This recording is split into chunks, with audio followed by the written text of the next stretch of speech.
Are you planning a property renovation? Before you dive in, here are 4 crucial steps that you want to absolutely make sure that you have dialed in before you hop into this renovation. And this is going to best prepare you for success throughout your property renovation.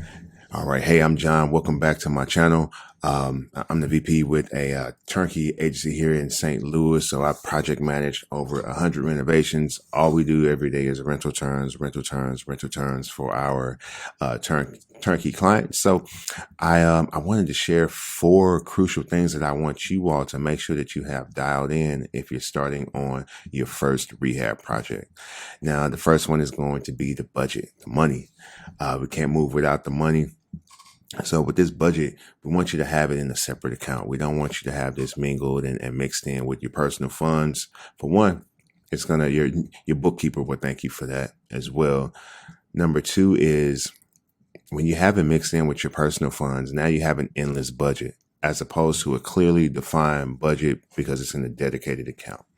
An example that I can give is before we started putting projects in dedicated accounts and when we had it mixed in with our accounts, we would do whatever it took to finish the project, meaning that we would go into our pockets, meaning that we would go into our personal funds in order to keep the project rolling.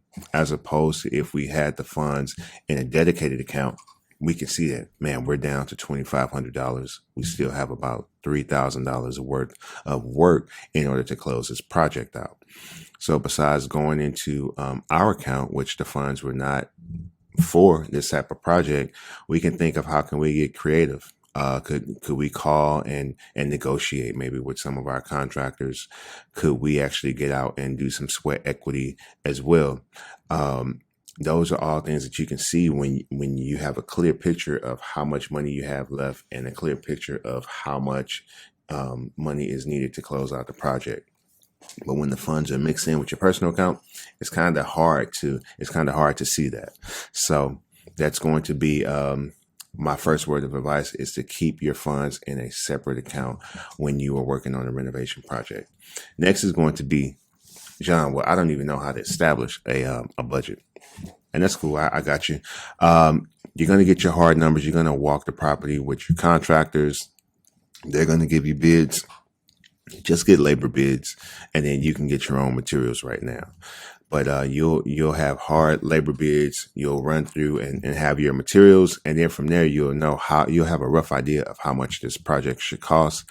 Don't forget to set aside a 10% unforeseen contingency. So let's say if your project is $10,000. I want you to take an extra $1,000 and sit that in your savings account. And if something comes up, you pull from that unforeseen. That way, all of your other aspects of your renovation, the initial funds can continue to fund that. This unforeseen that happened, we're not using our initial funds, but we're using the contingency to finance that, and we can keep rolling through our project. When we bill our clients, we always get a 10% unforeseen budget. And let's say with that $1,000 example, let's say that we had a $300 unforeseen, a pipe burst or something like that in the wintertime. Besides that client getting a full refund of $1,000 back, they will get a pay receipt letting them know what happened. For the $300, the pipe burst, we got our plumber out there, he took care of it, and your refund will be $700. So in your case, you aren't refunding anyone back, but again, you are pulling from another account to take care of an unforeseen. So another way that you can establish your budget is, let's say that you're working on a flip, or you're working on a property that you're going to refinance. Oftentimes when you're doing that, you have to stay our banks, when we're refinancing, they oftentimes don't want you to be no more than 75% all in, or no more than 80% of the ARV all in. So if we have a property that's going to be worth $100,000 and we bought it for $30,000, we can't exceed $80,000, so that we know that our repairs can be absolutely no more than $50,000. But really, they can't be $50,000 because you still have costs to refinance, or if you have costs to sell if you're going to be selling the property. So let's just say our Our rehab is around 40,000. That gives us a $10,000 budget. So now your budget is 40,000. Can you get this project done in 40,000? Can you get the painting done? Can you get the flooring done? Can you get the occupancy inspection done? The cabinets installed? Can you do all of that for 40,000? So that's another way where you can sort of reverse engineer to where you can see what my actual budget is to accomplish this end goal of being able to refinance and pull all of my money out, or is being able to resell the property on the market. So that's the budget. That's number one. So number two is going to be a thorough scope of work. This scope of work needs to have everything you want your contractors to do and everything that you don't want your contractors to do. Everything needs to be in there. Also, I would say you need to walk this scope of work with your contractors. A lot of things can be lost in translation. I'm going to give an example. So, skim coating can be more of a slang term in renovating properties, and different contractors may have different meanings that they have for it.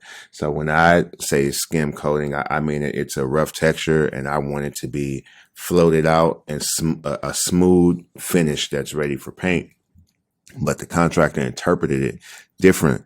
So when I go to do my final walkthrough, I noticed that it was still sort of like rough texture on the wall, but that's something that we could have got ahead of if we would have walked it. So I want you to walk it so that all of your line items, you can show them. And then if there's any confusion, you walk and come to an agreement right there on the spot, as opposed to oftentimes you won't catch this until it's at the very end, or they're packing up there and they're ready to get out of here and get on to the next job. So I want you to take on that, be proactive up front, make sure that you're crystal clear. Because also, if you do get an experienced contractor and they see that, man, you slacked on this scope of work, they can sort of play it in their favor. But I want you to be sharp. But the best way that you're going to protect yourself is by walking it with them. So you have written instruction, and you're going to follow that up with verbal instruction, and you both should be on the same page for every line item. Speaking of scopes of work, whenever you're going to check in on your property, or whenever you are going to, whenever you call to check off the scope of work. Don't just go by, oh yeah, we're about done. We'll be done in a week, or we'll be done in 2 weeks. We got this done. We got that done. No. It should be a blue check mark next to every line on your scope of work. And that's how you really know that things are getting done on your project. So, yeah, that's a side note. Yeah, when you're going in to walk your project and check on it, make sure that you have a scope of work and you're actually checking off the line items that you put in your scope of work that you want done. Pictures can be very deceiving. Also, a paint job can be very deceiving. You think that we've made a lot of leeway, but all we've done is just painting, and now they're ready for another payment. No. Make sure that you have clear metrics of what you want done before a payout is to be complete. And painting is important. That should be done. But oftentimes we're skipping a lot of other things to where if it's not accounted for, or if you happen to lose that contractor, you can put yourself in a bad position if you start trailing your money. Your money should always be trailing you. The money should be trailing the work. So as the work finishes, then you pay out.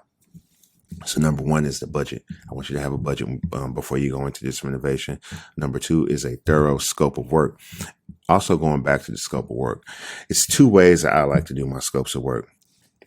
Normally, when I first go, I do a room by room, and I don't break it down by the trade until I get back to my computer, and maybe I'm about to start getting invoices together or sending it to contractors. Because when I do it by the trade, I find myself bouncing back and forth, as opposed to where if I'm in the house, I can just go from room to room to room and type in what I want done in that room. Then when I get back to my computer, I'm going to classify everything that my carpenter would do, carpentry. Everything that my plumber would do, I'll break it up to plumbing. Electrical, HVAC, painter, the painting task, the flooring task. And even on my room by room scope of work, some of those full, like entire unit things, I'll just put it at the top of the house, full paint job, all of the wall, ceilings, doors, trim, basement floor, basement wall, exterior foundation wall, the front porch. If it's a concrete porch, it may have chipping paint. I'll put all of that there. You want to make sure that you detail everything that needs to be painted. If the basement ceiling is going to be painted or sprayed black, make sure you put that. If it's a rental property, maybe we're not spraying anything black. We're just going to leave the joists exposed. Make sure that you have all of that in your scope of work. Also, your occupancy inspection. You want to account for that while you have your contractors on site. So things like fire blocking underneath your sink, making sure that everything has a light bulb. If they don't, communicate that to me, because what you don't want to do is for your contractor to leave and now you have to call them back. So try to account for everything that you can in that scope of work, incorporate it into their pricing up front. That way you don't have to bring them back. We'll go more into scopes of work, because that's very, very, very important. That's your roadmap. That's your compass for your contractor. And that's what you use when you're coming back to check in on the project, which should be a couple times a week that you're coming in to check on your project. Next is going to be the materials list. So I build out a materials list because we get our own materials, and then our contractors, outside of our internal contractors and our external contractors, they'll just we pay them for their labor. In your scope of work, was whenever you're getting your bid, find out how much they charge to go to Home Depot for you, and incorporate that up front. Because what's going to happen is you're going to say you'll be able to do it, but they're going to call you in the middle of a meeting. Hey, I just took this toilet off, and the shut off valve is bad. How soon can you get it to the house?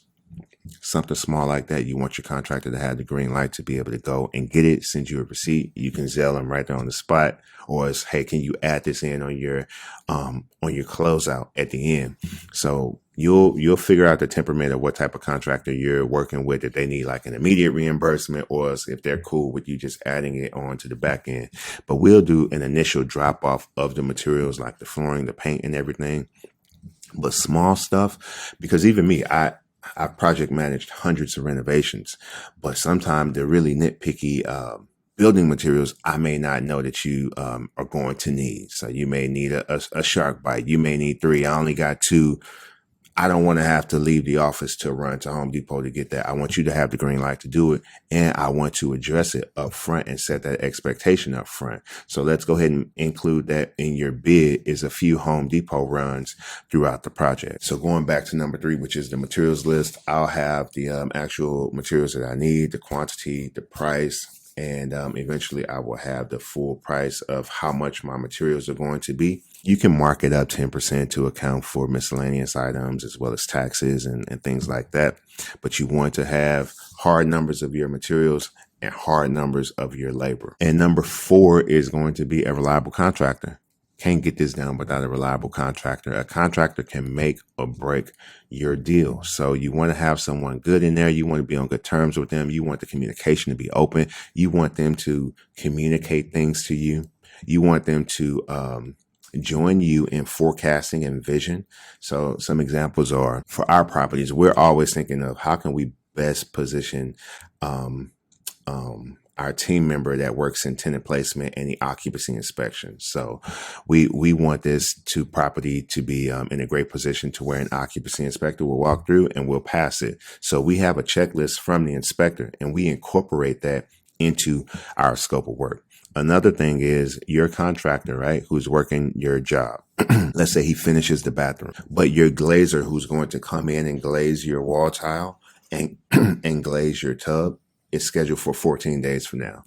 He can let it sit and you just wait till 14 days to bring her in, as opposed to he let you know, hey, I'm done in the bathroom, and I know that the glazer typically comes in after me. I don't know if she's already been scheduled, but she'll have the bathroom, as early as tomorrow. I'm done. You get on the phone, hey, we're about 10 days ahead of schedule. Do you have any openings? And then she'll let you know, oh yeah, I actually have an opening. I can get in this weekend as opposed to next weekend.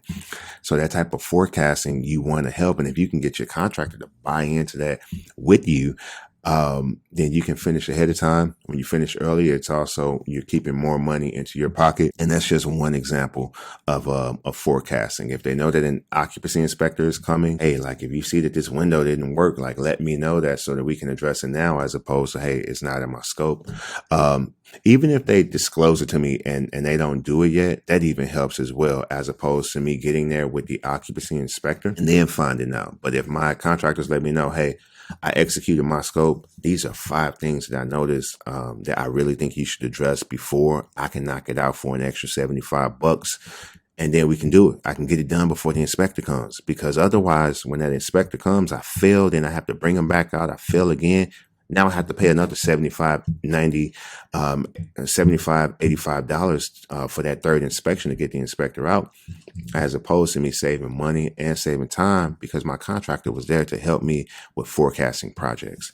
That's going to come with working. Once you start to build rapport with contractors, you start to you use some repeat contractors. This is your first project. You may not have that rapport. They may not be bought into your project like that. They're coming to execute a scope of work and they're out of there. But your goal is to build rapport, build relationships with them. That way you can grow in this space. And then, of course, they're growing in this space as well. So those are 4 crucial steps. It's not all of them. It's just 4 of them that I want you to make sure that you incorporate before you go into your property renovation. To recap, they're going to be, have a solid budget. Don't forget to have that 10% contingency fee. This should be in a separate account, separate from your personal checking and savings account. Number 2 is going to be a thorough scope of work. Everything you want done, everything that you don't want done. This is a compass. This is a roadmap for your contractor inside of your home. And that can be either room by room, or you can break it down by the trade. Number 3 is going to be your materials list, because I want you to have a hard number of materials, how much they cost for a project and how much your labor costs for a project. And then number 4 is going to be a reliable contractor. That's extremely important. They make or break a deal. So again, I'm John. If you enjoy content like this, don't forget to hit that subscribe button. I'm trying to reach 500 subscribers here on YouTube. By you subscribing, that's going to help me get to that goal. My goal is 1 video every week to have some information like this coming. If I left off some things, let me know in the comments. Again, this is just for just right off the top of my head that I thought were important, but there are definitely more aspects that go into a property renovation. So I think I'm gonna hang up my hat for now. I'll see you guys on next week's video.